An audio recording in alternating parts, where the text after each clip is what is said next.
آمين.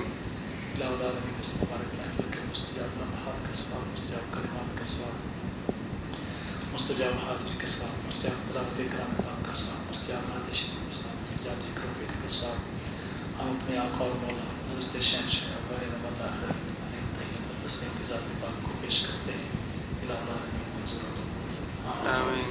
الہ العالمین ہمارے شہنشاہ کریم کے دست بار سے سوال حضرت آدم علیہ السلام سے لے کر ہمارے حضور تک جتنے انبیاء اور مرسلین ان کے ماں اپنی عبادات سے کروائے دل بات کا سیکھ. آمین. الہ العالمین خصوصاً اس بار ہمارے شہنشاہ کریم کے دست بار سے سوال سرکار کے والدین کریم حضرت آدم علیہ السلام تک حضور کے نوری نسل میں جتنے بزرگ گزرے ہیں اللہ سب کے روایت بات کا سزا نصیب فرما آمین الہ العالمین سرکار کی ازواج مطہرات کو نصیب فرما خصوصاً حضرت خدیجہ کبریٰ اور حضرت عائشہ صدیقہ کو اللہ الہ العالمین سرکار کے اولاد و بنات کو نصیب فرما خصوصاً حضرت سیدہ فاطمہ الزہرا اور ان کے اولاد کو نصیب فرما آمین الہ العالمین آپ کے نبی کے ساتھ خصوصی طور پر حضرت سیدہ امام حسین آپ کے کافر کے شریف تمام شہداء اسلام کو نصیب فرما آمین الہ العالمین خاندان نبوت کے تمام افراد کے ساتھ نصیب فرما آمین الہ العالمین حضرت سیدنا صدیق اکبر سیدنا فاروق اعظم سیدنا عثمان بن عفان سیدنا علی رضوان اللہ علیہ اجمعین کے ساتھ نصیب فرما آمین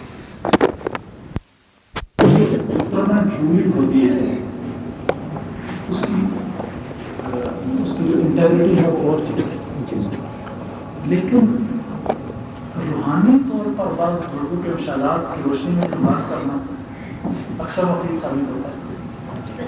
مقام شہادت بہت بڑی چیز ہے جس پر میں نے تھوڑا سا تبصرہ کیا. اولیاء کا عجیب و غریب مشاہدہ ہے کہ جو شخص درود پاک کو اپنی زندگی کا اولا بشانہ بنا لے تو اس کو بغیر شہید ہوئے مقام شہادت بن جائے. یہ ایک عجیب فتویٰ نہ سمجھیے گا اس کو کہیے گا لیکن یہ ایک روحانی مشاہدات میں سے ہے کہ اولیاء کرام نے دیکھا کہ درود پاک اتنی بڑی چیز ہے. تو جو سالکین نے راہ طریقت میں چلتے ہیں ان کو چاہیے کہ درود پاک کو ساتھ ساتھ اپنی زندگی کا جزو اعظم ہے. درود پاک کے بڑے فضائل ہیں بہت زیادہ بڑے. کبھی انشاءاللہ اللہ پاک نے موقع بخشا تو ہم اس پر محنت کرتے ہی رہتے ہیں پھر کبھی اس پر محنت سے جانے میں کیونکہ یہ ایسی چیز ہے کہ بار بار تازہ خاری داشتن کرتا ہے سینہ گاہ گاہے باز خاں کے سرے